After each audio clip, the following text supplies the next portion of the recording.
इस मूवी की शुरुआत होती है और हम एक रेस्टोरेंट में काफी सारे मरे हुए लोगों को देख पाते हैं।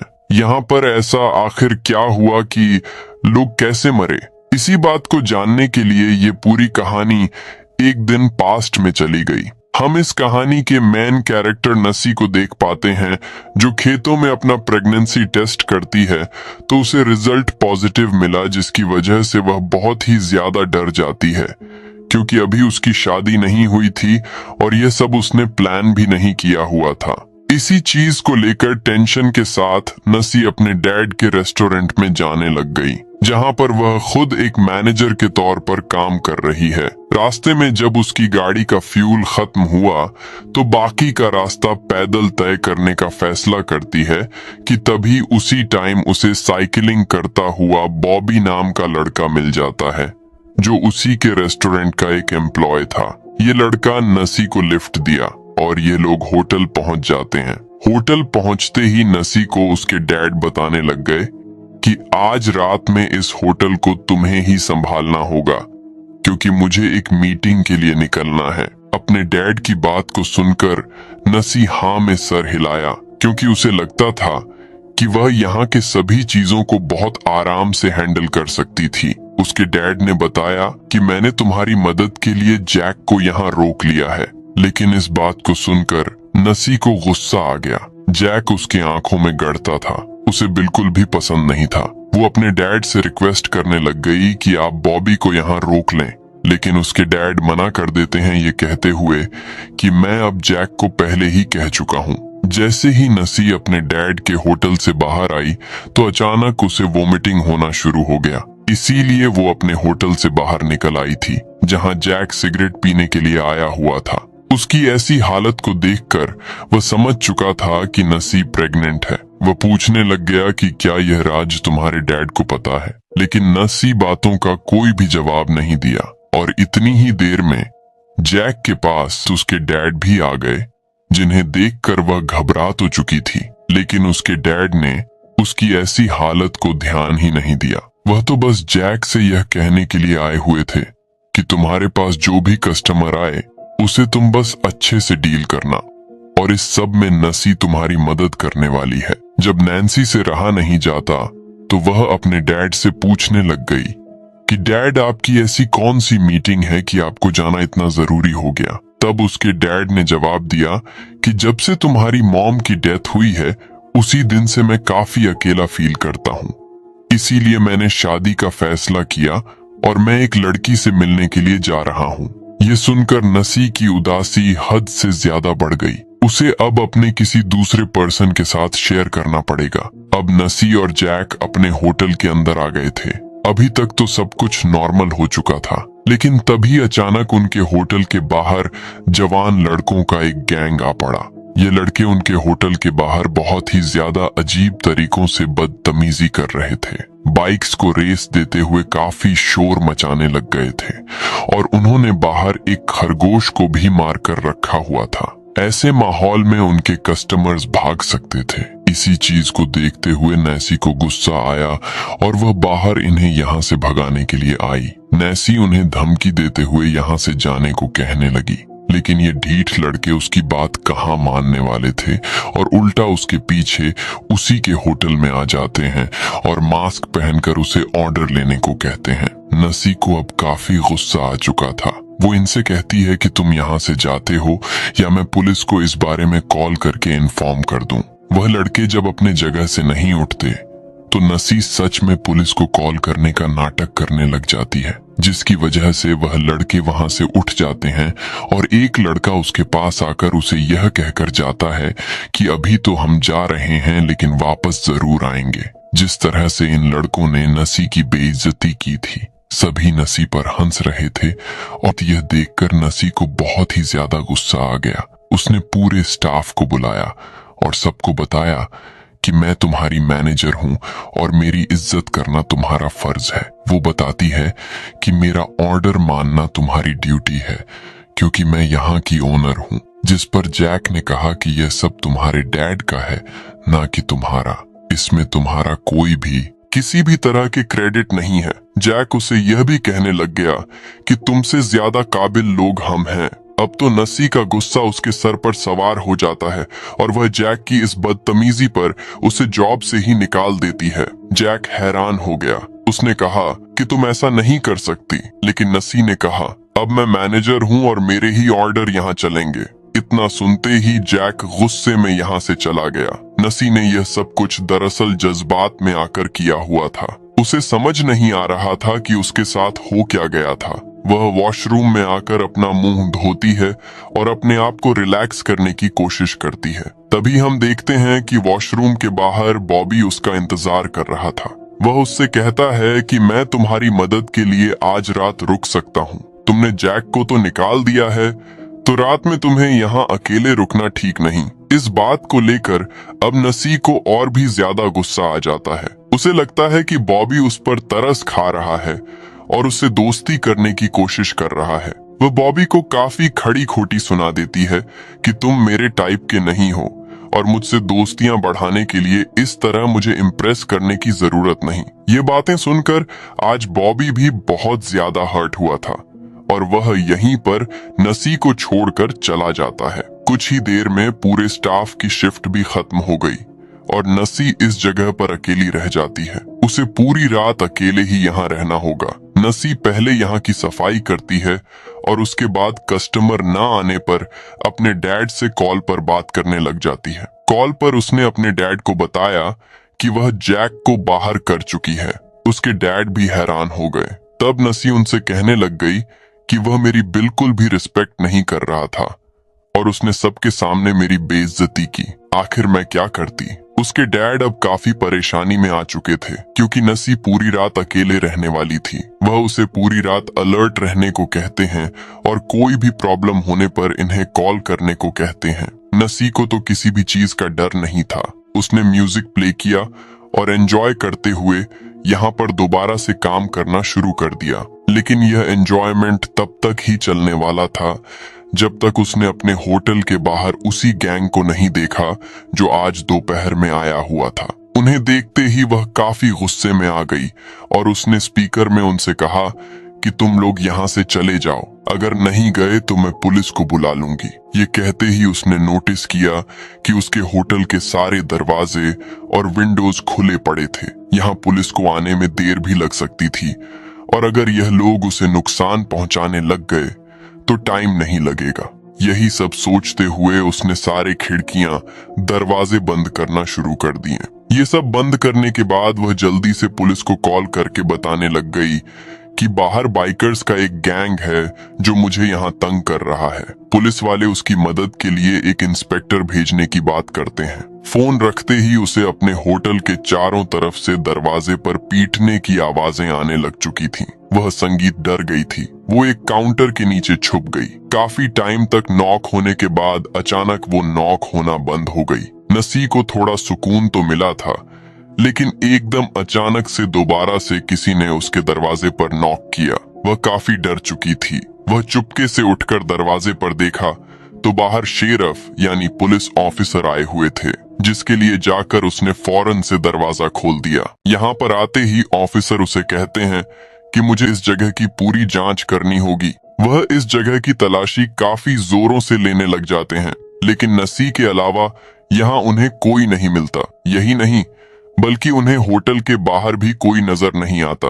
इस जगह को चेक करने के बाद भी वह पुलिस में रिपोर्ट करता है कि उसे तो यहाँ पर कोई खतरा नजर नहीं आया। हो सकता है ये सब उस लड़की का कोई वहम हो और उसका डर दूर करने के लिए वह कुछ देर के लिए यहाँ इस लड़की के साथ रुक रहा है। इसके बाद वह नसी से अपने लिए कॉफी बनाने को कहता है और वहीं बैठ गया। उनकी नजरें भी नसी को अनकंफर्टेबल किए जा रही थी। वह पुलिस ऑफिसर नसी के पास आकर उससे कहने लगा, चलो तुम मेरे साथ पुलिस स्टेशन चलो। उस ग्रुप के वारदात काफी ज्यादा बढ़ चुके हैं और तुम्हें मेरे साथ चलना चाहिए और पुलिस में कंप्लेंट करनी चाहिए। अभी वह उसे घसीटते हुए साथ में लेकर जा रहा था कि एकदम पीछे से उसी गैंग के लड़कों ने आकर शेरफ के ऊपर हमला कर दिया और कुछ ही देर में उसे जान से मार भी दिया। नसी अब तो यह देखकर बुरी तरह से घबरा गई। अपनी जान बचाने के लिए वह गैराज में जाकर छुप गई थी। वह अब बहुत ही ज्यादा डर चुकी थी। उसे कुछ भी समझ में नहीं आ रहा था कि वह किसी को मदद के लिए बुलाए तो बुलाए कैसे। लेकिन तभी उसकी किस्मत जाग जाती है कि बॉबी यहाँ आ रहा था। उसे देखकर नसी को काफी हौसला मिला और जल्दी से बॉबी को खामोश करवाते हुए होटल के अंदर लेकर आ जाती है। और यहाँ हम देखते हैं कि वह ग्रुप के लड़के भी अब इस होटल के अंदर आ चुके थे। यहाँ पर नसी ने अपने दोस्त को मैसेज कर दिया था कि वह उसकी मदद के लिए किसी को बुला ले या वह खुद यहाँ पर जल्दी से आ जाए, इससे पहले कि यह दोनों कुछ और कर पाते।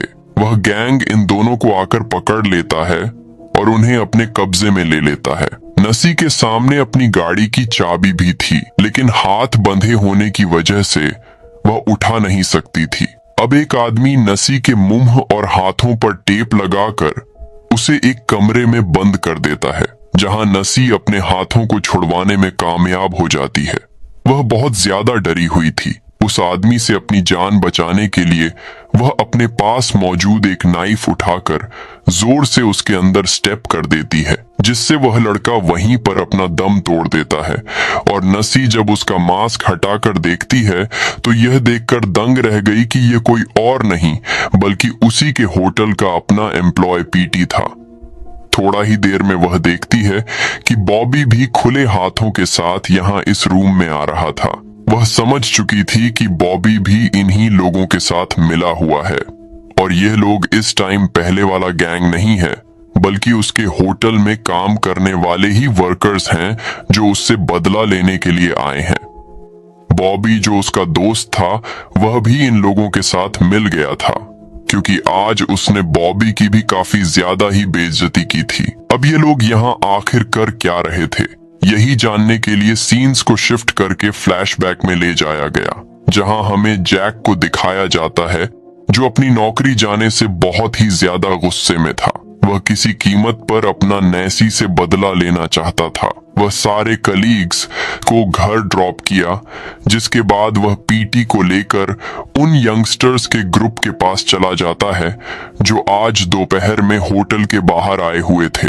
यहाँ जाते ही उसने अपना चाकू निकाला और गैंग के एक बंदे को बुरी तरह से इंजर्ड कर दिया, जिससे वह गैंग वाले यंगस्टर्स डर कर सहम गए और जैक ने गाना चलाकर उन सभी को अपने इशारों पर नचाया, जिसके बाद उसने पीटी को गन पकड़ाकर यहाँ के लड़कों को मारने को कहा।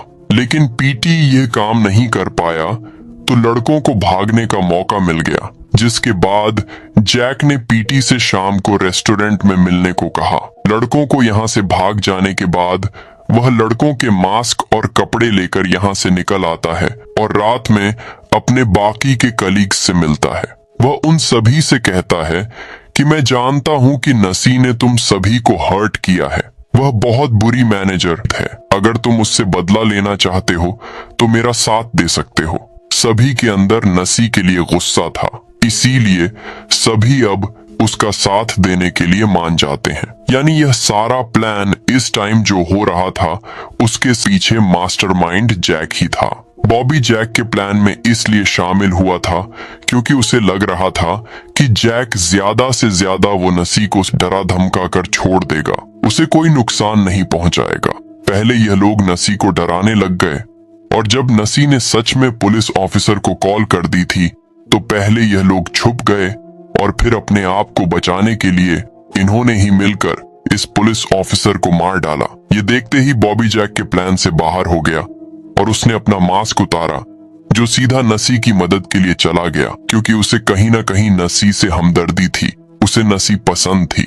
यहीं से सीन्स को दोबारा से प्रेजेंट में लाया गया, जहां नसी ये सब कुछ जानकर बहुत ही ज्यादा गुस्से में थी। इस टाइम पीटी, जिसके ऊपर नसी ने हमला किया हुआ था, वह काफी ज्यादा ही इंजर्ड हो चुका था। ये लोग उस लड़के को उठाकर होटल के अंदर लेकर आते हैं। अब ये सभी पीटी की जान बचाने के लिए किसी को मदद के लिए यहाँ बुलाने का प्लान बनाते हैं, लेकिन किसको बुलाते, आखिर कौन मदद करता, क्योंकि अब यह एक पुलिस केस बन चुका था। यहाँ हम देखते हैं कि बॉबी को नसी के कार का चाबी भी दिख गई, जिसने उसे फौरन से उठा लिया और तभी जैक को उसके साथी ने आकर बताया कि नसी यहाँ से भाग चुकी है। ये सुनकर जैक गुस्से में आ जाता है और फौरन सभी से नसी को पकड़ने को कहता है। उसने बॉबी से भी नसी से पीछा करने को कहा, लेकिन यहाँ पर बॉबी ने उल्टा ही जैक के ऊपर हमला कर दिया। उसके फेस पर काफी जोर पंच किए। जबकि दूसरी तरफ अब हमें नसी के डैड को दिखाया गया, जो नसी का पता करने के लिए कॉल कर रहे थे, लेकिन होटल में कोई भी कॉल पिक ही नहीं कर रहा था। यहाँ वो लड़का जो नसी के पीछे पड़ा हुआ था, वह उसे पकड़ने के लिए नसी बड़ी चालाकी से आग में खौलता हुआ पानी उसके ऊपर फेंक देती है, जिससे उसका सारा मुंह ही जल जाता है। कुछ ही देर में यह लड़का अब जलन से मारा जा चुका था। अब वह किसी तरह चुपके से रेस्ट रूम की तरफ आ गई। यहाँ उसने आकर यह देखा कि बॉबी जख्मी पड़ा हुआ था। वह उसकी मदद करने के लिए टेबल के नीचे से चुपके से उसके पास आ ही रही थी कि उसी टाइम पर उसकी दोस्त यहाँ पर आ गई। नीचे से बॉबी उसे उसकी कार की चाबियां देना चाह रहा था ताकि नसी यहाँ से अपनी जान बचाकर भाग जाए। नसी की दोस्त तो यह सारा नजारा देखकर पागल हो गई और वह भी अपनी जान बचाकर यहाँ से भाग निकली। वह इतना डर चुकी थी कि वह पुलिस को बुलाने की कोशिश तक नहीं की।